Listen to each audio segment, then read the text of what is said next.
Dixo Daily presenta.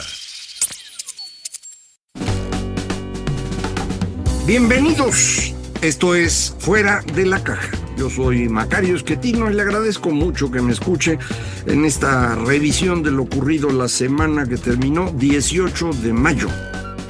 Una semana marcada fuera de México por el viaje de Trump a Medio Oriente, en donde fue a hacer negocios, es lo que a él le gusta más. Logró muchos acuerdos que tienen que ver con venta de armas.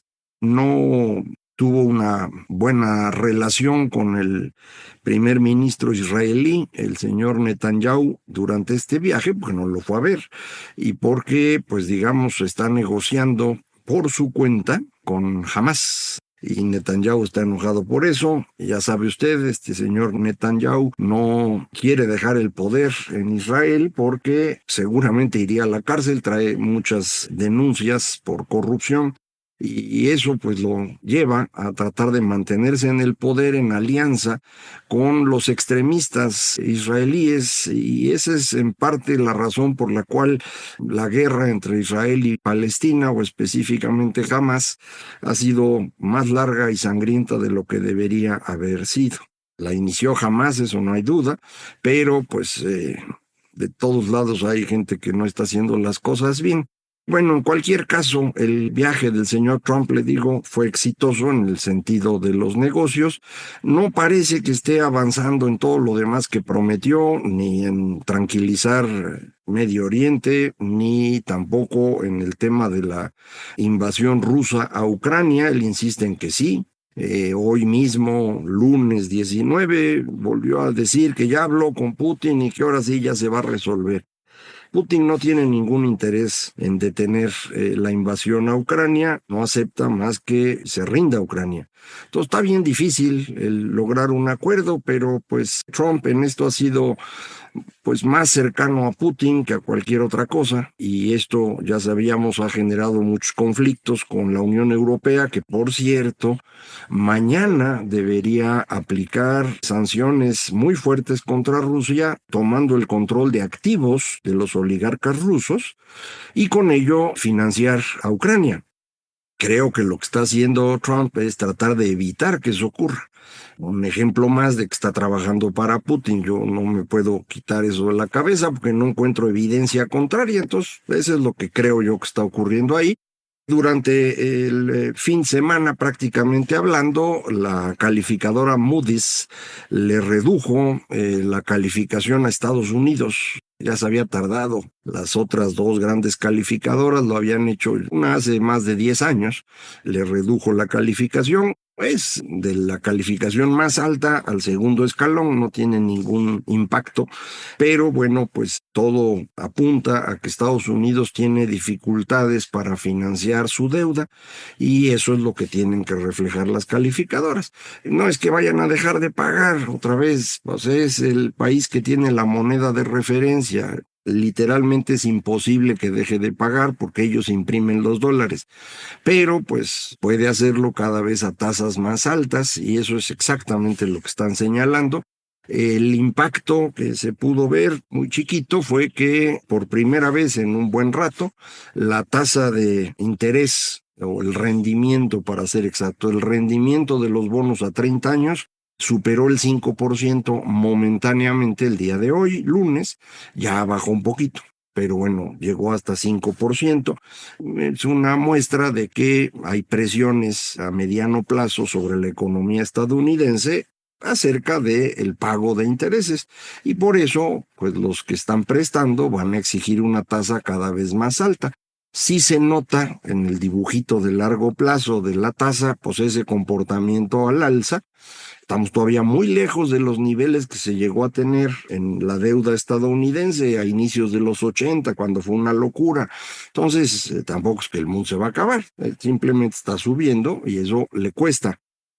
En lugar de estar diseñando un presupuesto para reducir ese déficit y por lo tanto el incremento de deuda, el Congreso de Estados Unidos está proponiendo reducir impuestos, y al reducir impuestos pues va a crecer el déficit. Ellos dicen que no, porque van a también reducir gastos.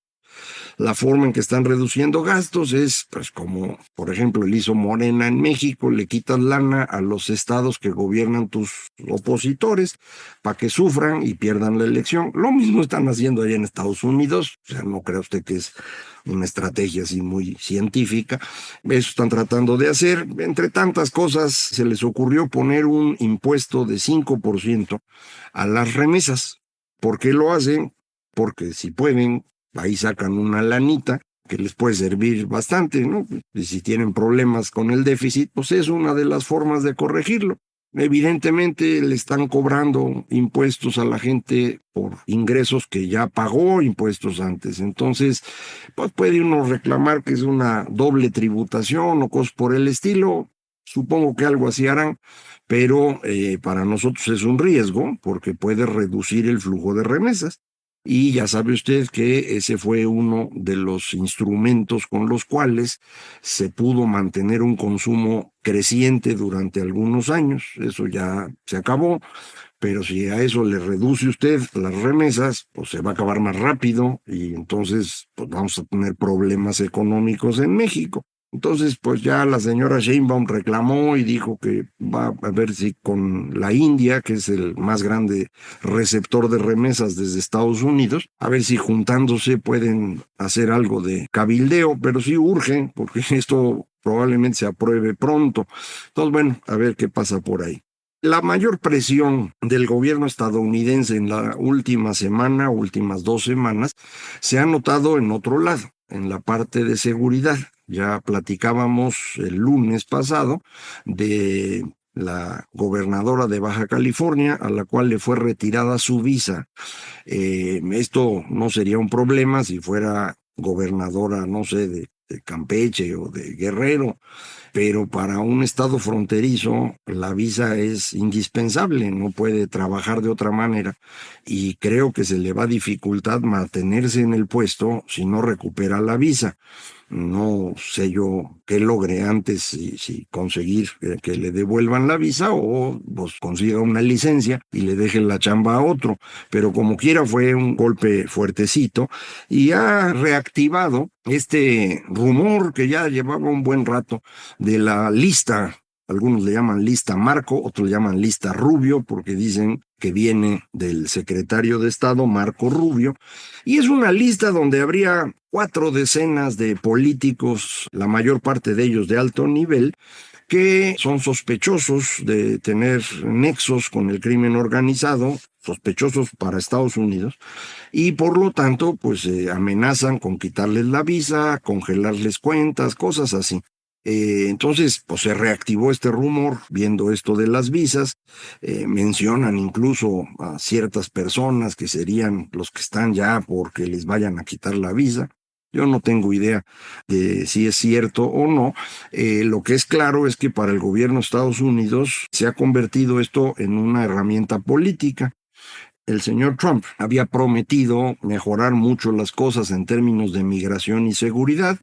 En migración creo que ha sido muy exitoso entre sus amenazas y muchos eventos que se han visto en ese país de los encargados de inmigración que persiguen gente en la calle y la detienen. Incluso han detenido ciudadanos estadounidenses. Bueno, eso ha espantado a muchos y no han cruzado la frontera. Se redujo significativamente el número de cruces.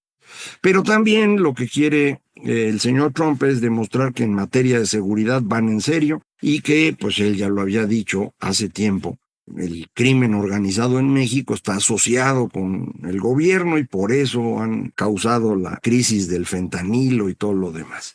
No importa si es cierto o no, importa que a él le parece cierto y por lo tanto quiere cumplir a sus votantes esta oferta. De manera pues que estaría pues interesado en agarrar unas cuantas cabezas de políticos mexicanos para llevarlos allá, mostrarlos al público y decir, miren, estoy trabajando. Y eso es, parece, en donde estamos ahorita, lo cual no es pues una gran señal para la relación con los Estados Unidos. Ya llegó el nuevo embajador, hoy lunes entrega cartas credenciales a la presidenta.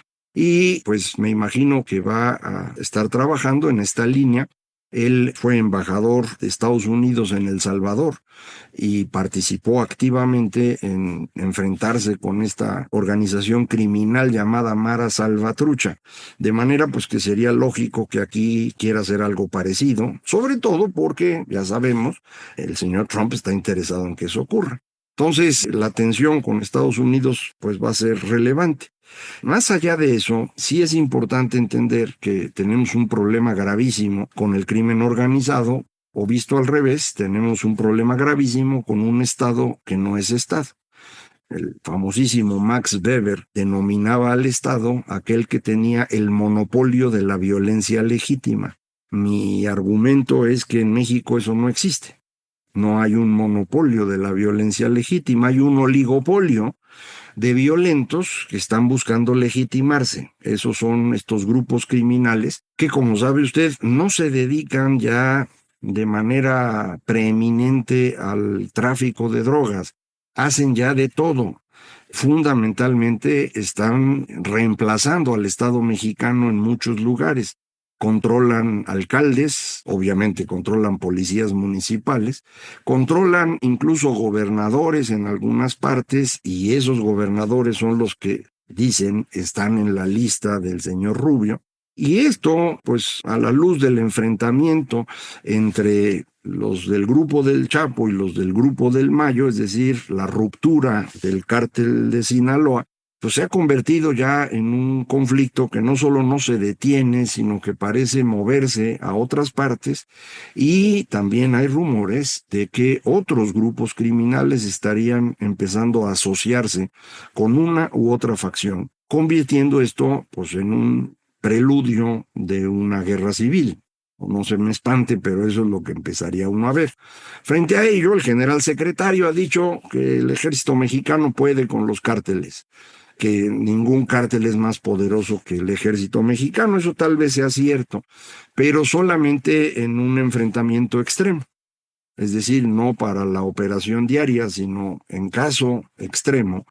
El ejército mexicano muy probablemente pueda barrer con el cártel Jalisco Nueva Generación o el cártel Sinaloa o el que usted diga. Pero tiene que ser en ese enfrentamiento extremo. Y eso es la guerra civil.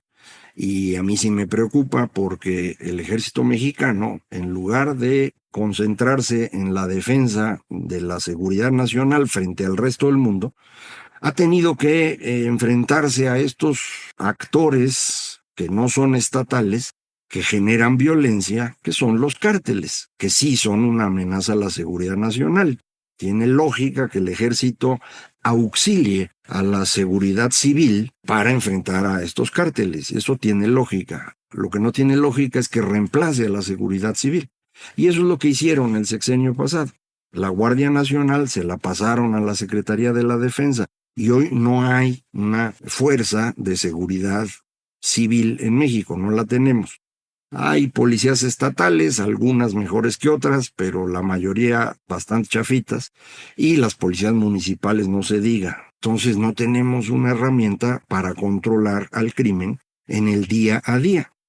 Y esto se va notando. Empieza a haber más desórdenes, empieza a haber más crímenes, más extorsión, más aplicación de justicia por parte de ellos, los criminales, y esto es reemplazar al Estado.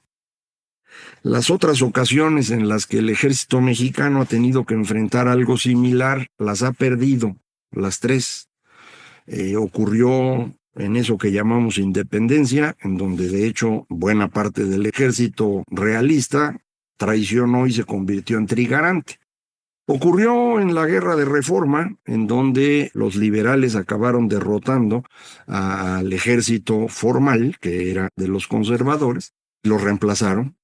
Y volvió a ocurrir en la Revolución. En la Revolución, en los tratados de Teoloyuca, el ejército mexicano se rinde frente a las fuerzas de Obregón y es reemplazado. Esto no le gusta al ejército mexicano decirlo y siempre dicen que tienen un montón de historia.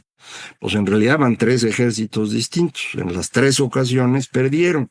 Y con eso de que la cuarta transformación, pues a mí sí me preocupa que el ejército no esté en la capacidad de ganar, porque insisto, están haciendo cosas que no deberían hacer, como por ejemplo construir cosas, andar promocionando el turismo, que mire que lo llevamos aquí de la IFA con la línea mexicana al aeropuerto de Tulum, que también es militar, y de ahí lo ponemos en el Tren Maya para que vaya usted a hoteles que son de militares. Oye, hermano, pues esa no es tu chamba, ¿no? Tu trabajo sería defender a México frente al exterior y, en el caso presente, defenderlo frente a esta amenaza a la seguridad nacional que son los actores extraestatales como los cárteles. Eso lo entiendo. Pero, insisto, si se quiere que esto funcione, tiene que ser con una seguridad civil al frente, que requiere apoyo de los militares en ciertos lugares, pero los militares no pueden hacerse cargo de la seguridad cotidiana, no es su trabajo. No se entrenan para eso, se entrenan para matar. Y en eso de matar, pues el asunto no está fácil de resolver. Si de un lado los cárteles quieren matar y del otro lado el ejército también, pues esto va a ser una matazón. Y solo en ese caso, insisto, tiene razón el general secretario.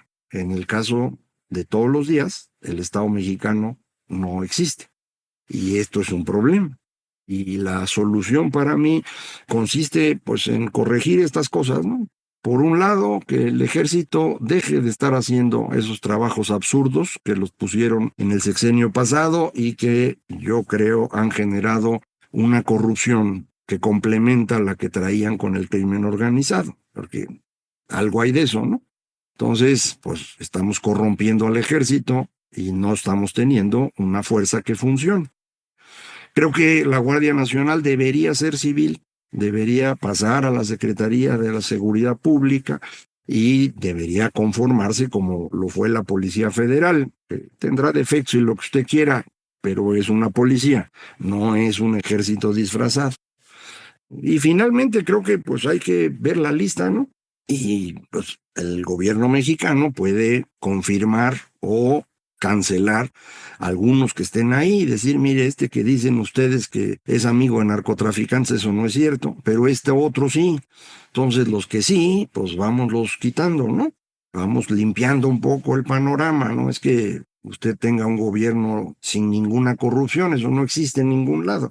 Ahora en Estados Unidos menos con el señor Trump, un corruptazo de entrada, ¿no? Pero bueno, pues hay límites, ¿no? Y el poner en riesgo la seguridad nacional es un asunto que me parece debe ser una línea que no se cruza, y ahí es donde habría que corregir. Estas tres cosas las tendría que hacer el gobierno mexicano, ¿no? Son tres cosas más o menos sencillas, que lo único que requieren es que se ejerza el poder. Entonces, quien tiene el poder, pues es cosa que decida ejercerlo. Espero que así ocurra para que podamos empezar a resolver paulatinamente nuestros problemas sin que otros quieran meterse y acabemos dañados en una disputa entre distintos grupos, entre los cuales no está ni usted ni yo. Y a nosotros, en el pleito de los elefantes, pues a las hormiguitas nos aplastan. Aquí mientras seguiremos platicando. Muchísimas gracias. Esto fue Fuera de la Caja.